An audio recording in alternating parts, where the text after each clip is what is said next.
The shoes were on the floor. They were not in their place by the door. They were thrown carelessly, as if they did not belong to this house, as if I did not belong. I stared at them for a long time, unable to move my eyes away. Those shoes told me something without words. They told me he was home, but not really home. They told me he had come back, but not for me. I looked up at the clock on the wall. The hands pointed past midnight. The sound of ticking was sharp in the silence, each second reminding me how long I had been waiting, how many hours had passed with only my thoughts as company. The house was quiet, but it was not a peaceful quiet. It was heavy, pressing on my chest, filling me with unease. Then I heard the sound I dreaded and waited for, the key turning in the lock. The door opened. He walked in. His face was cold, like winter air. His steps were slow, but not tired, not the steps of someone returning from a long day of work. He did not look at me. He did not greet me. He did not even sigh. He simply walked to the table, pulled his keys from his hand, and threw them down. The sound of metal against wood was sharp, almost violent in the stillness of the room. I looked at him, searching his face. His eyes stayed away from mine. My lips parted, but my voice was weak. "You are late," I said softly. No answer. He pulled his phone from his pocket. The screen lit up his features, pale blue light across his skin. He scrolled, his fingers tapping quickly. His eyes were fixed on the glass. His mouth remained silent. I wanted to ask more. Where were you? Why didn't you call? Who were you with? But fear pressed against my throat. Fear of his reaction. Fear of his answer. So I stayed silent. Though silence hurt me more than words ever could. After a few minutes, he walked past me without a glance. He went into the bedroom and closed the door. I sat in the living room, alone. My hands were cold, my chest heavy. The air of the house was like a storm waiting to break. My ears rang with the weight of silence. I wanted to follow him. I wanted to ask, "Where were you?" But deep inside, I feared the truth. When we first married, life was not like this. I closed my eyes and remembered. He used to laugh easily. His voice was warm and light, filling the room like music. He used to hold my hand when we walked together, his grip strong, protective. He used to bring me flowers for no reason. Once, on a rainy day, he came home with wet hair and roses hidden under his coat. He had laughed when I scolded him for getting soaked, and he had pulled me close, pressing the flowers into my hands. Back then, the house felt alive. The walls seemed warmer. Even the air carried joy. I thought I had found love that would last forever. But now he did not laugh. He did not smile. He did not touch my hand. He was close in body, but far in soul. A stranger in the same house. The next morning, I woke early as always. I boiled water, made tea, set the cups on the table. The steam rose softly, but my heart was heavy. He came in, sat down. I asked, "Will you eat?" "No," he said flatly. He lifted the cup, drank slowly, eyes never leaving his phone. When he finished, he put on his coat and left the house without a word. I stood at the window, watching him walk away. His steps were fast, like he was running from me, like I was a burden he needed to escape. My throat ached. I turned back to the kitchen. I cleaned the cups. I wiped the table. My hands moved by habit, but my eyes blurred with tears. I whispered, "Why is he like this? Did I do something wrong? Did I say something bad?" No answer came. Later that day, I went to the market.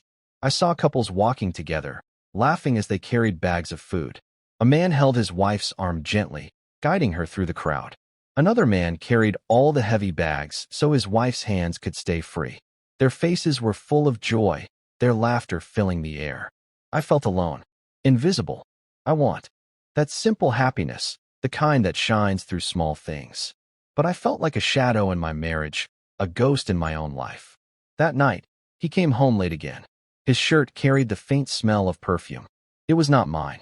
My voice shook as I asked, "Where were you?" His eyes were cold, his voice flat. "Do not ask." Then he turned and went to bed. I sat on the sofa, the dim light flickering on the walls. I covered my face with my hands. Tears poured out silently, falling onto the floor. My chest hurt with the weight of my grief.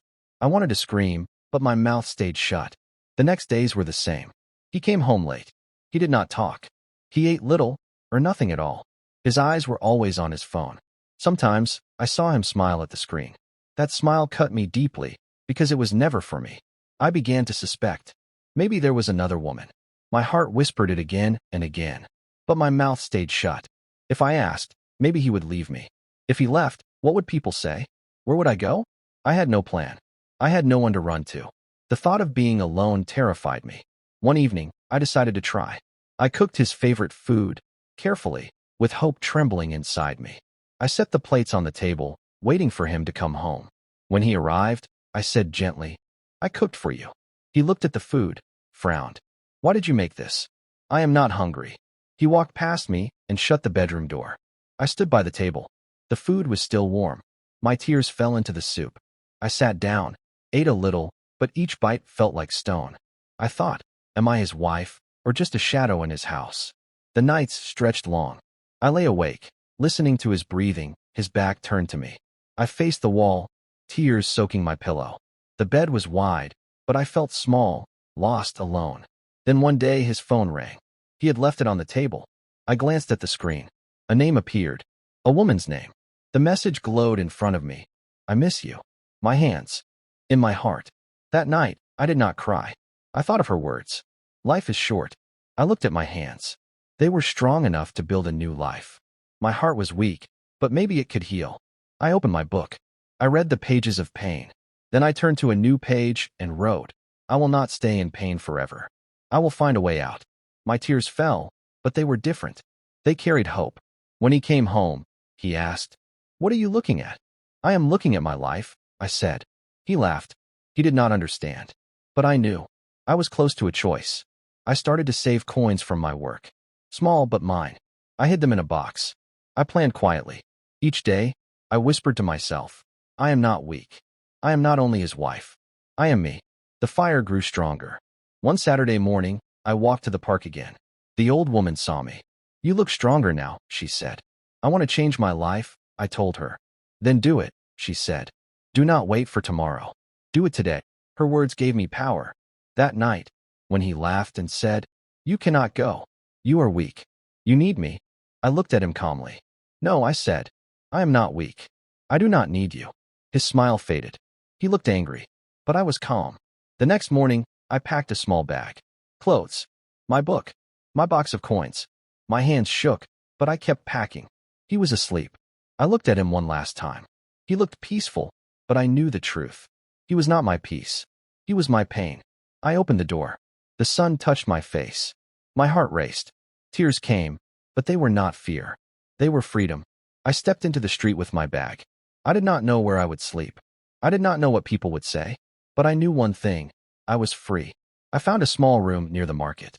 The woman who owned it said, "It is not big, but it is safe." "Safe is enough," I whispered. She gave me a key. I held it tightly. Small, but powerful. That night, I sat on the bed. The room was plain, but quiet. I opened my book and wrote. Today I left. Today I am free. Today I start again. My tears fell, but softly. Days turned to weeks. I worked at a shop. The hours were long. My body ached. But my heart was light. I cooked for myself. I walked in the park. I wrote in my book. I was alone, but not empty. One Sunday, I met the old woman again. "You look different," she said. "I left my husband," I told her. Her eyes softened. "I am proud of you." "Your words gave me courage," I said. She held my hand. "Never forget. Life is short. Do not waste it in pain." I looked at my book. The first pages were pain. The middle pages were fear. The last pages were hope. My story was not over. It was just beginning. Some nights were lonely. Some days were hard. But when I thought of the house I left, I knew. I chose life. One night, I passed the old street. I looked at the house. The door was closed. The window dark. It was no longer mine. That life was no longer mine. I walked back to my room. I opened the door with my key. I smiled. This was mine. I sat on the bed and whispered, "I am free. I am alive." For the first time in years, I slept in peace. No fear. No waiting for a door to slam. No waiting for a voice that did not care. In the morning, I looked at the sun. Bright. Warm. I escaped, I whispered. I am free. I can live again. This is my story. A story of pain. A story of fear. But also a story of hope.